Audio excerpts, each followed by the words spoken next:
Renungan Pagi menjadi Putra dan Putri Allah oleh Ellen G. White, 18 Desember 2021. Mari kita berdoa. Bapa kami yang di sorga, Allah pencipta langit dan bumi, laut dan segala isinya, Allah yang maha besar, satu-satunya Allah yang benar, yang kami sembah selalu melalui anak-Mu yang tunggal, Yesus Kristus. Terpujilah Yesus, anak Allah yang maha tinggi, yang adalah kebangkitan dan hidup bagi kami.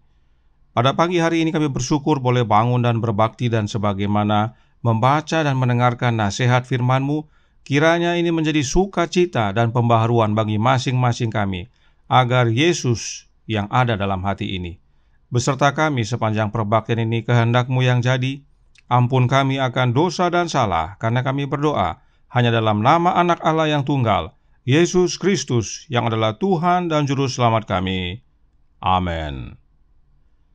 Renungan hari ini akan dibacakan oleh Oma Tice Ayor Baba. Kepada Oma Tice kami persilahkan. Terima kasih, selamat pagi dan selamat hari Sabat, saudara-saudaraku yang dikasihi Tuhan Yesus di mana saja saudara berada. Bacaan renungan pagi menjadi Putra dan Putri Allah, tanggal 18 Desember tahun 2021 berjudul Mereka yang mati dalam Kristus bangkit lebih dahulu. Ayat tema terdapat dalam 1 Tesalonika 4 ayat 16 yang bunyinya, sebab pada waktu tanda diberi, yaitu pada waktu penghulu malaikat berseru dan sangkakala Allah berbunyi, maka Tuhan sendiri akan turun dari sorga, dan mereka yang mati dalam Kristus akan lebih dahulu bangkit. Sang pemberi hidup itu akan memanggil milik tebusannya pada kebangkitan yang pertama, dan hingga saat kemenangan itu, ketika sangkakala yang terakhir berbunyi dan tentara besar keluar untuk kemenangan kekal, setiap orang saleh yang tidur akan disimpan dengan selamat dan akan dijaga sebagai permata yang indah yang dikenal oleh Allah dengan namanya. Oleh kuasa Juru Selamat yang diam di dalam mereka ketika mereka masih hidup, dan oleh sebab mereka adalah orang-orang yang beroleh bagian sifat ilahi, mereka dibangkitkan dari antara orang mati. Saatnya akan tiba, kata Kristus, bahwa semua orang yang di dalam kuburan akan mendengar suaranya. Suara itu akan bergema di seluruh tempat kediaman orang-orang mati. Dan setiap orang saleh yang tidur di dalam Yesus akan bangkit dan meninggalkan rumah penjaranya. Kemudian karakter indah yang telah kita terima dari kebenaran Kristus akan menyatukan kita dengan kebesaran sejati dari kekuasaan tertinggi. Kemenangan orang-orang saleh yang tidur itu akan mulia pada pagi hari kebangkitan itu. Sang pemberi hidup itu akan memahkotakan kekekalan kepada semua orang yang keluar dari dalam kubur itu. Di sanalah berdiri kumpulan yang dibangkitkan itu. Pikiran terakhir mereka adalah tentang kematian dan segala penderitaannya. Pikiran terakhir yang ada pada mereka adalah kubur dan maut. Tetapi sekarang mereka menyerukan, "Hai maut, di manakah kemenanganmu? Hai maut, di manakah sengatmu?" Disinilah mereka berdiri, dan penyelesaian terakhir akan kekekalan hidup sekarang diberikan ke atas mereka, dan mereka pun naik hendak bertemu dengan Tuhannya di udara. Di sana juga ada barisan-barisan malaikat pada kedua sisi. Kemudian paduan suara malaikat membunyikan nada kemenangan, dan malaikat-malaikat yang di dalam kedua sisi barisan itu menyambut nyanyian itu, lalu kumpulan tebusan itu turut menyanyi seolah-olah mereka telah menyanyikan nyanyian itu di bumi, dan memang mereka pernah menyanyikannya. Oh, betapa musik yang luar biasa! Tidak ada satupun suara yang tidak harmonis. Setiap suara memproklamirkan anak domba yang disembelih itu layak. Dia memandang penderitaan jiwanya dan telah dipuaskan. Terima kasih. Demikianlah bacaan renungan pagi pada hari ini. Tuhan memberkati. Terima kasih atas penatelanan Oma Tica. Tuhan Yesus memberkati. Selamat pagi saudaraku dalam Tuhan. Selamat Sabat. Tentang kebangkitan, ada satu kutipan roh nubuat yang penting diketahui oleh seluruh umat Allah yang percaya kepada firman Tuhan dan tulisan roh nubuat. Berikut kutipannya yang terdapat dalam The Spirit of Prophecy, volume 3, halaman 219, paragraf 2, yang berkata, kebangkitan Yesus adalah contoh kebangkitan terakhir dari semua yang tidur di dalam Dia. Mengapa kutipan ini penting sekali diketahui dan dipahami oleh umat Allah yang percaya firman Tuhan dan tulisan roh nubuat? Karena di dalam gereja sudah mulai masuk ajaran tentang Yesus membangkitkan dirinya sendiri. Jika Yesus membangkitkan dirinya sendiri, maka berdasarkan kutipan ini, mereka yang mati dalam Yesus dapat juga membangkitkan dirinya sendiri. Apakah benar demikian? Tentu tidak. Perhatikan Paulus berkata dalam 1 Korintus 15 ayat 20 yang berbunyi, tetapi yang benar ialah bahwa Kristus telah dibangkitkan dari antara orang mati sebagai yang sulung dari orang-orang yang telah meninggal. Pertanyaannya adalah, siapakah yang bangkitkan Yesus dari antara orang mati? Roma 8 ayat 11 menjawab, dan jika roh Dia yang telah membangkitkan Yesus dari antara orang mati diam di dalam kamu, maka Ia yang telah membangkitkan Kristus Yesus dari antara orang mati akan menghidupkan juga tubuhmu yang fana itu oleh roh-Nya yang diam di dalam kamu. Siapakah Dia yang dimaksudkan dalam ayat ini? Dia adalah Allah. Allah yang mana? Mari kita mundur ke Roma 8 ayat 3 yang berbunyi, sebab apa yang tidak mungkin dilakukan hukum Taurat karena tak berdaya oleh daging, telah dilakukan oleh Allah dengan jalan mengutus anaknya sendiri dalam daging yang serupa dengan daging yang dikuasai dosa. Karena dosa, Ia telah menjatuhkan hukuman atas dosa di dalam daging. Allah yang Paulus nyatakan dalam Roma 8 ayat 11 tadi mempunyai anak. Oleh karena itu, Allah yang dimaksudkan oleh Paulus adalah Allah Bapa. Karenanya, bila kita kembali ke Roma 8 ayat 11 tadi, menjadi jelas bahwa saat dikatakan roh Dia, maka yang Paulus maksudkan adalah roh Allah Bapa. Roh Allah Bapa lah yang membangkitkan Kristus Yesus, anaknya, dari antara orang mati. Nah, jika dikatakan dari antara orang mati, maka Yesus benar-benar mati. Inilah kebenaran yang Alkitab nyatakan. Perhatikan Paulus menekankan dalam 1 Korintus 15 ayat 13. Berbunyi, kalau tidak ada kebangkitan orang mati, maka Kristus juga tidak dibangkitkan. Artinya, kebangkitan Yesus dari antara orang mati adalah jaminan bagi kita yang percaya dan mati di dalam Yesus untuk mengalami kebangkitan yang sama. Itulah juga yang roh nubuat nyatakan. Bagi yang rindu mempelajari lebih mendalam tentang kematian Yesus Kristus, bisa mengikuti pelajaran-pelajaran sebelumnya, dan linknya kami cantumkan pada bagian deskripsi. Kembali, Allah Bapa yang bangkitkan Yesus oleh kuasa roh-Nya, dan roh yang sama, yaitu roh Allah Bapa, akan menghidupkan juga tubuh kita yang fana ini, yang mana roh itu diam di dalam kita. Inilah yang Paulus kabarkan dalam Roma 8 ayat 11 tadi.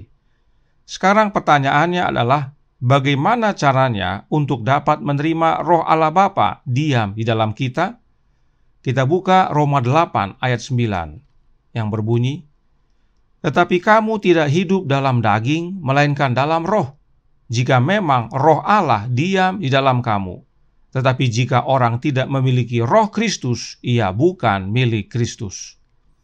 Inilah caranya, saudaraku dalam Tuhan, untuk roh Allah Bapa tinggal di dalam kita, yaitu dengan memiliki roh anaknya, roh Kristus.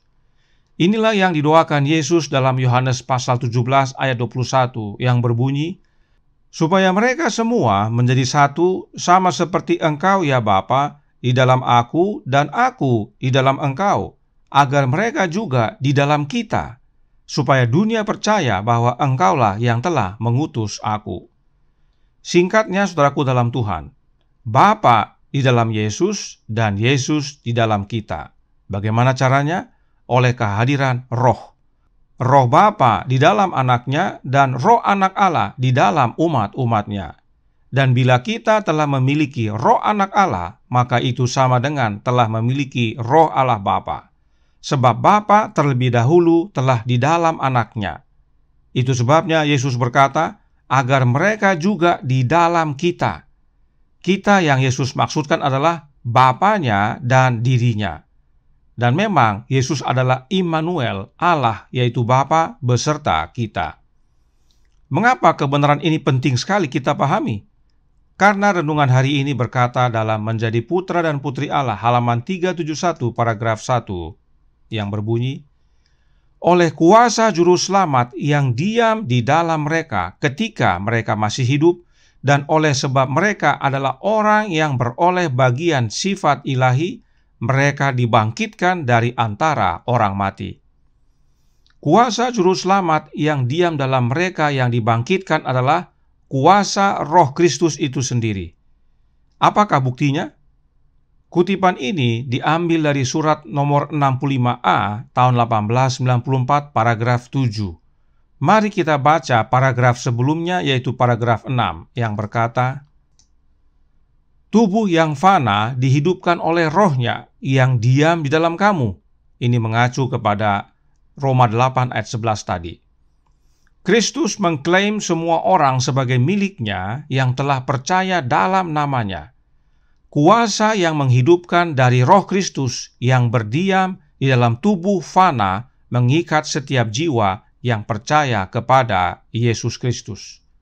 Jelas, saudaraku dalam Tuhan, bahwa kuasa juru selamat yang diam di dalam mereka yang masih hidup adalah kuasa roh Kristus, yaitu roh yang menghidupkan, yang berdiam dalam tubuh yang fana. Jelas sekali, saudaraku dalam Tuhan, bahwa kuasa juru selamat yang diam di dalam mereka yang masih hidup adalah kuasa roh Kristus. Sebab roh Kristus itu adalah kuasa yang menghidupkan, yang berdiam dalam tubuh fana. Karena memang Kristus yang adalah Adam yang akhir telah menjadi roh yang menghidupkan. Bisa kita baca dalam 1 Korintus 15 ayat 45. Kemudian dikatakan masih dalam kutipan yang sebelumnya, perhatikan yang berwarna biru, mereka adalah orang yang beroleh bagian sifat ilahi. Atau dalam bahasa Inggris dikatakan, they were partakers of the divine nature. Terjemahannya harusnya berbunyi, mereka adalah orang yang mengambil bagian alamiah ilahi atau kodrat ilahi. Jadi, mereka yang memiliki kuasa Yesus diam di dalam mereka adalah orang-orang yang mengambil bagian dari kodrat atau alamiah ilahi. Dengan kata lain, mereka yang memiliki kuasa Roh Kristus menjadi orang-orang yang mengambil bagian dari kodrat ilahi. Dan memang demikianlah Roh Nubuat berkata dalam The Review and Herald September 20 tahun 1881 paragraf 4. Roh Kristus yang mengalir ke dalam hati semua orang yang memang dipersatukan dengan Dia membuat mereka mengambil bagian dalam kodrat ilahi. Kembali sangat jelas bahwa mereka yang menerima kehadiran Roh Kristus dalam hatinya menjadi orang-orang yang turut mengambil bagian dalam kodrat ilahi.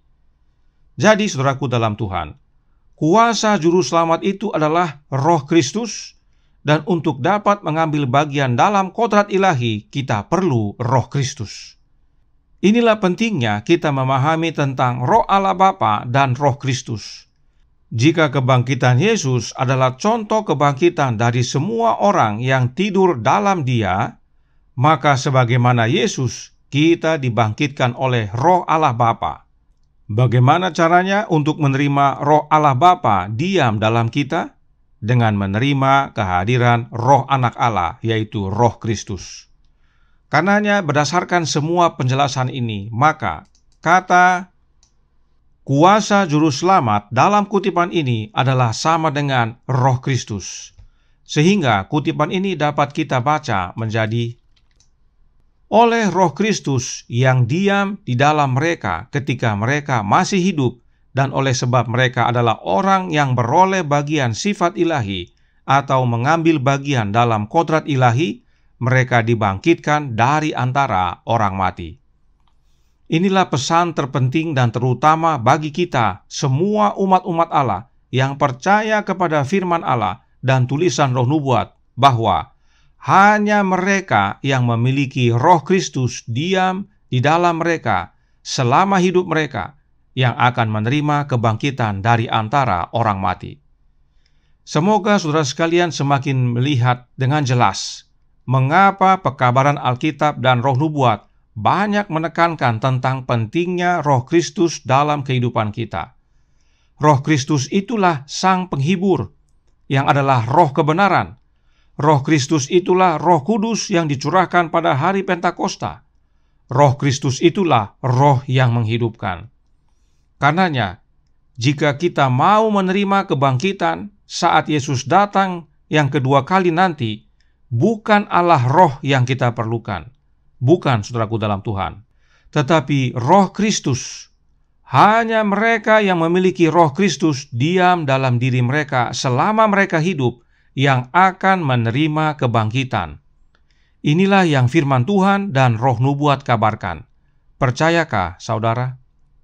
Kiranya ini menjadi sukacita bagi yang percaya dan menjadi pembaharuan, agar setiap hari, setiap saat kita berdoa untuk meminta kehadiran Roh Kristus dalam hati kita.